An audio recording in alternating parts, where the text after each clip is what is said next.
Hi అండి. Sweet తినాలనిపించినప్పుడు క్యారెట్‌తో ఈ విధంగా హల్వా చేసుకోండి. చాలా టేస్టీగా ఉంటుంది. ప్రాసెస్ కూడా చాలా సింపుల్. ముందుగా అయితే హాఫ్ కేజీ క్యారెట్‌ని ఇట్లా రౌండ్‌గా మనం కట్ చేసి పెట్టుకోవాలి. తర్వాత ఈ ప్రాసెస్ అంతా కూడా నేను కుక్కర్‌లో చేయడం వల్ల చాలా ఈజీ అయిపోతుంది.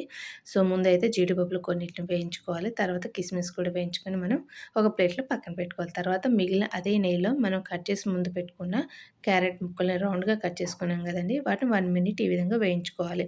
వేయించుకుంటే మనకు పచ్చి వాసన అనేది పోతుంది. తర్వాత కాచి చల్లార్చిన పాలు ముక్కలు చక్కగా మునిగే వరకు మనం పాలు పోసేసుకొని కొంచెం ఒక నిమిషం పాటు మనం హై ఫ్లేమ్‌లో పెట్టుకొని తర్వాత లో ఫ్లేమ్‌లో పెట్టుకొని 5-6 విజిల్స్ వచ్చే వరకు మనం ఈ విధంగా చేసుకుంటే చూసారా చక్కగా కుక్ అయిపోతుంది. తర్వాత మ్యాషర్‌తో మనం మ్యాష్ చేసేసుకొని ఇక్కడ నేను స్వీట్‌నెస్ కోసం పంచదార బదులు బెల్లం అయితే వాడుతున్నాను. మన హెల్త్‌కి కూడా మంచిది కాబట్టి ఈ బెల్లం కరిగి మనకి క్యారెట్‌లో చక్కగా కరిగి మనకి ఆ స్వీట్‌నెస్ క్యారెట్‌కి వచ్చే వరకు వేయించుకోవాలి. తర్వాత ఇందులో కొంచెం ఇలాచి అదేవిధంగా వేయించి పెట్టుకొని జీడిపప్పు, కిస్మిస్ వేసుకుంటే ఎంతో టేస్టీ అయిన క్యారెట్ హల్వా రెడీ. మీకు నచ్చితే లైక్, షేర్, సబ్స్క్రైబ్.